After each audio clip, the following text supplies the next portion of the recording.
নমস্কার বন্ধুরা, এইমাত্র দেখলাম যে আমাদের রাজ্য সরকারের একটি ঘোষণা।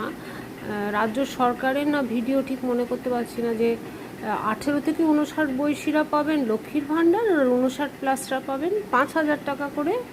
লক্ষ্মীর ভাণ্ডার 2,000 আর বার্ধক্য ভাতা 5,000 করে, মহিলা পুরুষ সকলে। যা দেখলাম, যতটা মনে করতে পারছি, এটা যদি সত্যি হয় তাহলে সরকার জানান, এবং সেটা তো বলবো খুবই ভালো। এবং টাকাটা যদি উনি, মাননীয় মুখ্যমন্ত্রীকে বলছি, উনি সৎ পথে মানুষের জন্যে